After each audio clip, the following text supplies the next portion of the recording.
Hello everyone, this is Tamar Amber. Welcome to my presentation on Chapter 8, Reading Assessment.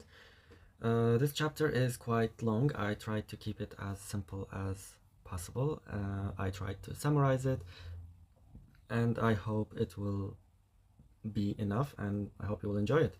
So today, we are going to take a look at the purpose of reading assessment, types of reading, the genres, the importance of these genres, and we will also take a look at the skills and strategies for reading and reading assessment tasks and some examples.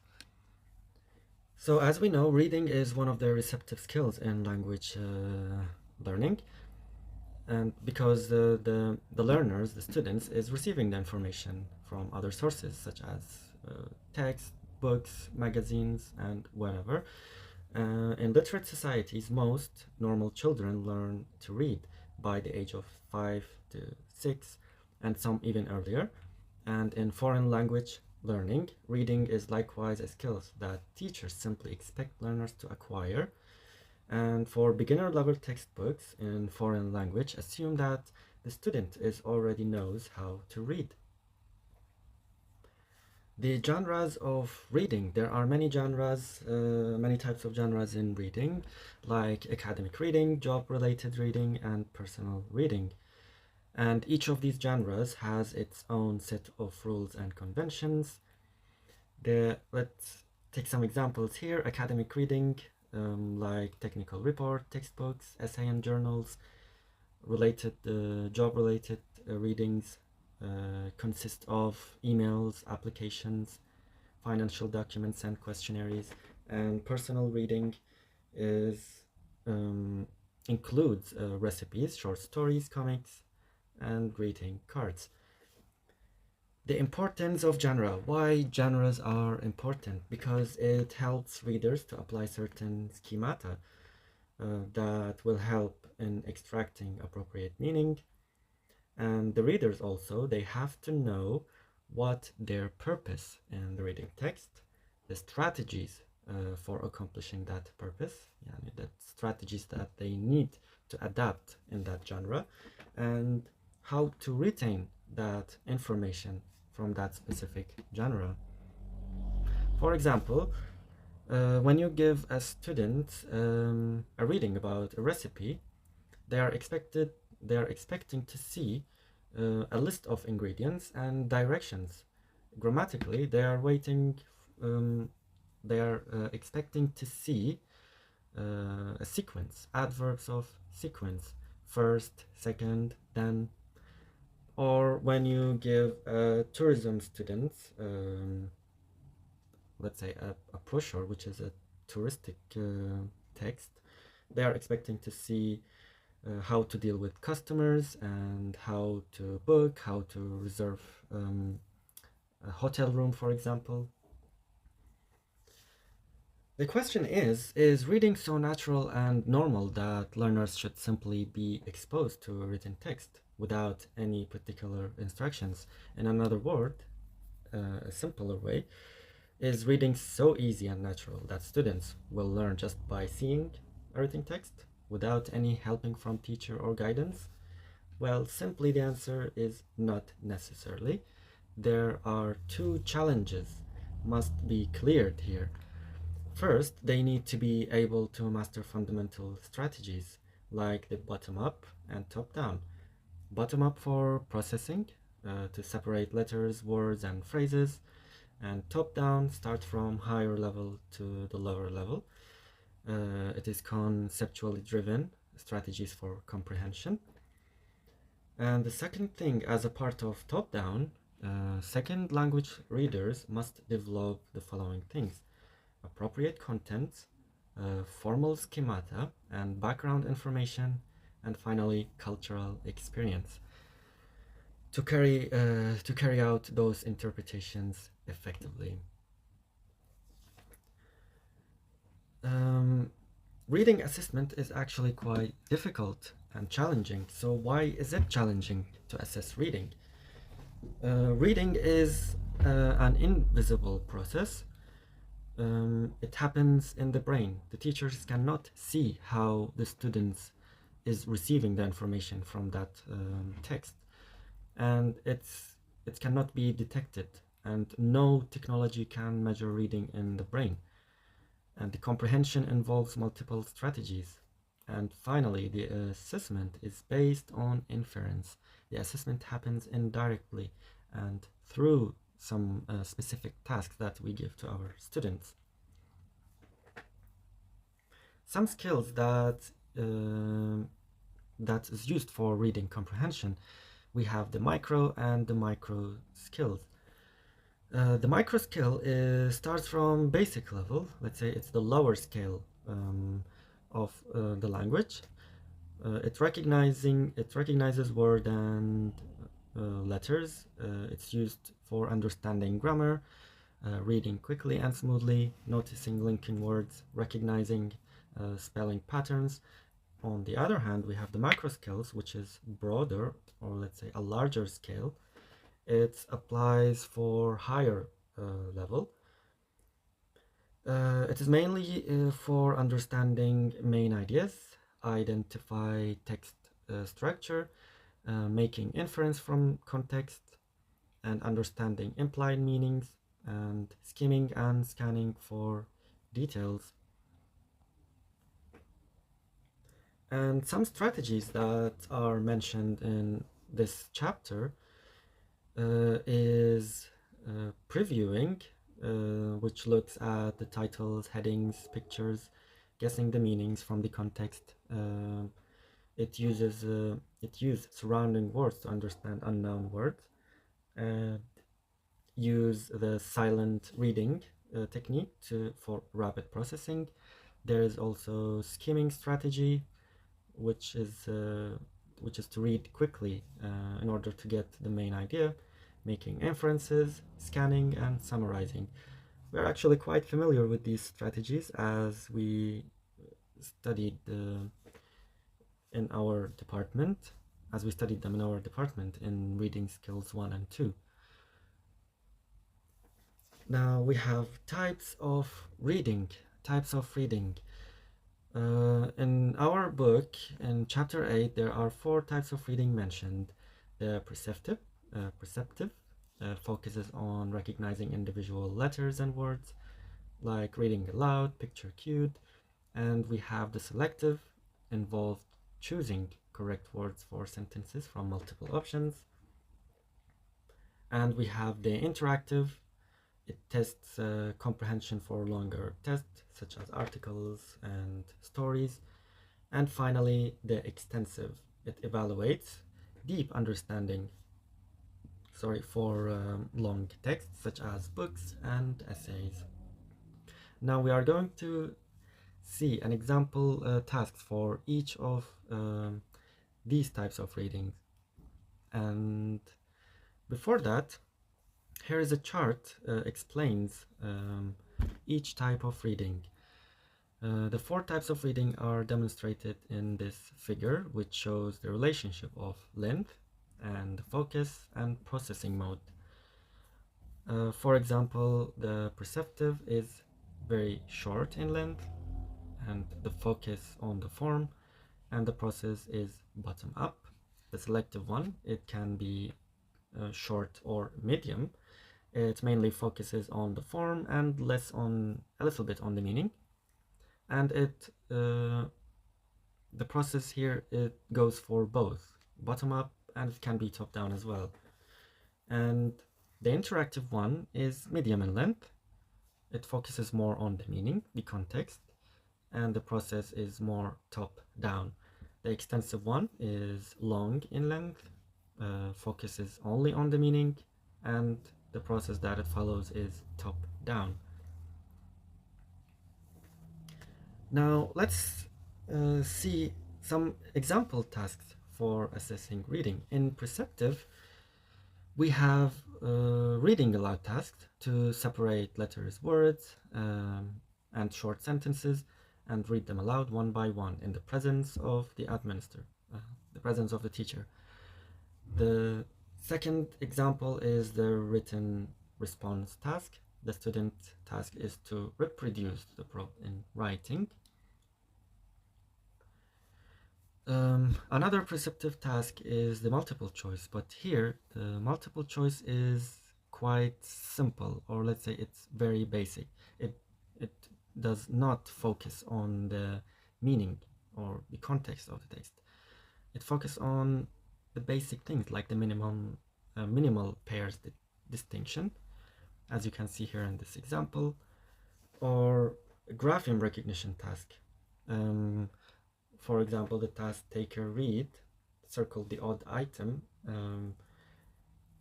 the one that doesn't belong to the text, let's say. Another example task is picture cued item. We provide students with picture and words. The students read, or let's say the instructor read the word, and the student has to point on the object in that picture. We can of course do it in a different way. For example, we can make it like sentence identification. The test taker here point to the part of the picture that you read about here. The test taker see the picture and read each sentences written on a separate card. Or we can simply make it like true and false. The test taker read and look at the picture and decide whether the statement is true or false. Now the selective part is quite higher. It's higher level than the preceptive part. The first exercise or the task that we can provide our students in selective is the multiple choice. But here, multiple choice is quite different than the preceptive one. It focuses on little context but might serve as vocabulary or grammar check. As you can see here in this exercise, multiple choice focuses on the vocabulary. For example, he is not married, he is, and we have 4 options here. The student has to see which word goes with this sentence. Basically it is B, single. And the other exercise here mainly focuses on the grammar. We provide a text with gaps in it, close blanks, let's say, and multiple choice.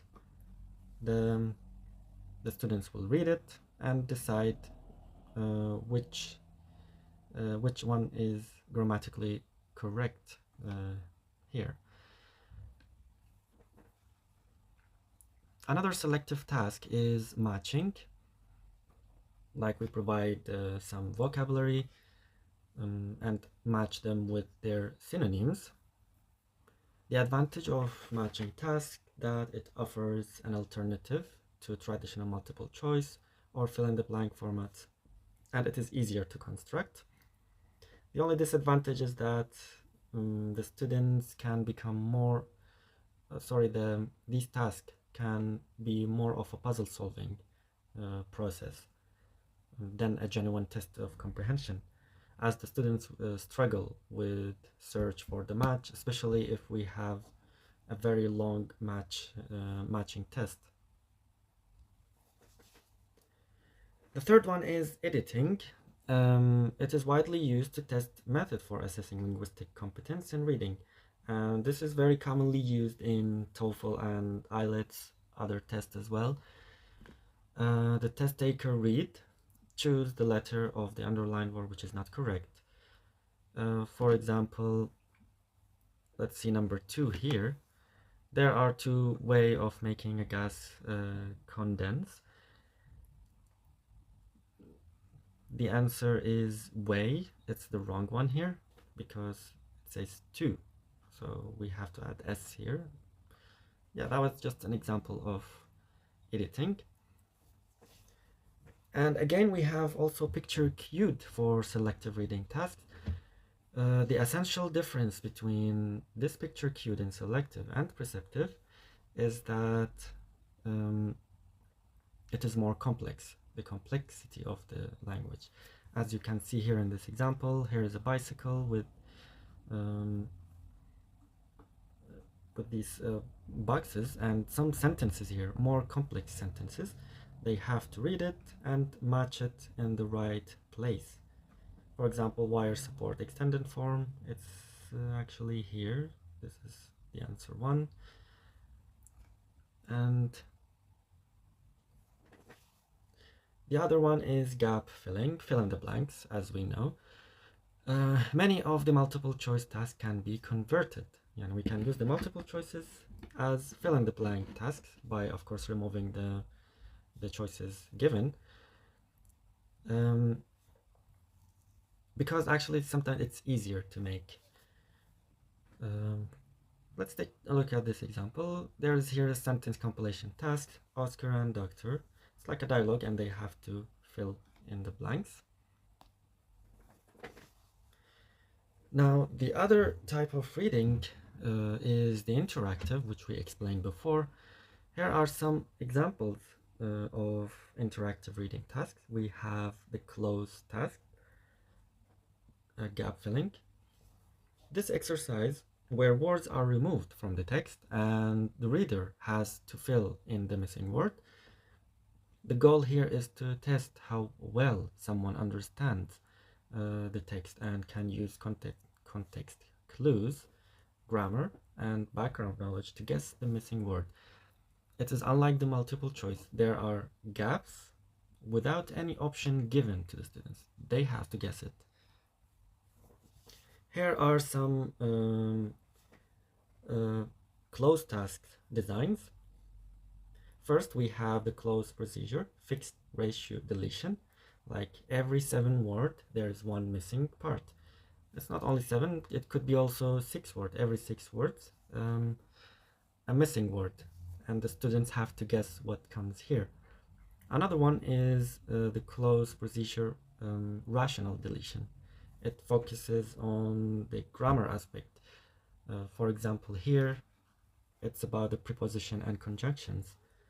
The students have to find out what preposition, what conjunction that is suitable here, for example. For example, the recognition that one's feeling of happiness, or let's say here, yes, of happiness and unhappiness, and so on. The rational deletion actually is, let's say, is easier for the students because there is a grammar point here they have to follow. Unlike the fixed ratio, it's sometimes very hard to detect the missing word or the missing part of the paragraph. Another one of the interactive skill tasks is the impromptu reading. Simply, you read a passage and answer questions about it. It's like comprehension task. The question tests different reading skills, like finding the main idea, understanding the vocabulary, and making inference. Here is an example of a TOEFL, computer-based TOEFL exam. Click on the word in paragraph 1. That means subsequent work. So they will go to that paragraph, they click on it, and they go to that paragraph and try to find that word with the same meaning. Another one for interactive reading is short answers. We are very familiar with this type of exercises. It is like open-ended reading for comprehension. You give your students a text and you ask some questions. For example, what do you think the main idea of the passage is? And what would you infer from the passage about the future of their arrival, and so on. And the fourth one is editing. Editing is basically used for longer texts. Students identify and correct errors in written text. It is more authentic, like real reading, and simulates proofreading for your own work and can be designed to match a specific curriculum. As you can see here, it's contextualized the grammar editing task. Here the students have to read each sentence and try to find the errors and correct them. The assessment of this type of task, it follows for both overall score and detailed diagnosis feedback and specific language area. And also we have scanning task. Scanning is to quickly looking through a text to locate a specific piece of information rather than reading every word and requiring rapid identification. So what do we usually scan? A 1 or 2 page on news article. We scan an essay, a chapter, or we can scan a technical report. And what do we scan in these type of text? Dates, name, places, or let's say setting of narrative or story, the principal divisions of a character, and so on. Hopefully this is the last one. Ordering tasks. The students arrange sentences into logical sequence to form a story, assessing understanding of story structure. Assesses understanding of story structure and cohesive devices. It is good for informal and formative assessment. As you can see here in this example, you give the students scramble the sentences and they have to reorder it according to the text. And the negative part is sometimes that multiple logical orders are possible, like there is more than one possible answer to the ordering, making scoring quite difficult. And the last one is information transfer.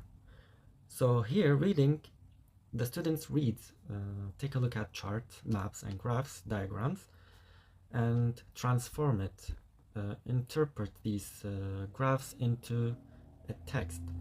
Of course, they require to have some skills here, understanding graphic conventions, linguistic ability to explain the information, and the applying relevant background knowledge. Here is an example of task for assessing interruption of graphic information. They read a graphic. Let's say there's a map. Where is the post office or family tree? Who is Tony? Great grandmother, and so on. And the final one is the extensive reading. Extensive reading involves longer text like journals, articles, books, and it focuses on understanding the meaning and using mostly top-down processing. The assessment challenges for this type of reading, it is time-consuming. Longer text don't fit well within standards time, and the response format. Assessing often requires written or spoken responses, blurring the line between reading and prediction skills. Here are some examples of the extensive reading task. We have the skimming, the process of rapid coverage of reading, and here is an example of skimming. What's the main idea of this text? What is the author purpose in written text? And the second one is summarizing and responding. One of the most common means of assessing extensive reading is to ask the students to summarize what they have read. An example here, write a summary of the text. Your summary should be about 1 paragraph in length, and sometimes we need to specify numbers of words. You should include an understanding of the main idea. And here is an example of direction for responding to reading. You read an article or an essay, and the author suggests some, let's say it's about climate change, and the writer suggests some solutions for climate change. You need to write something to agree or disagree with that author, supporting your opinion with information and some supporting ideas. Now, the assessing the summarizing and responding is quite challenging, so we need to create a criteria for it, as you can see here. It expresses accurately the main idea, it is written in students' own words, or if it is logical organized, and displays facility in the use of language. And finally, we have the note taking and outlining. For example, students read an article and they have to take notes and outline the essay, for example, like what we used to do in writing skills. Like they write note, this is the introduction part, this is body paragraph 1, this is conclusion, and that's it. Thank you very much for your patience and hope to see you in the next one.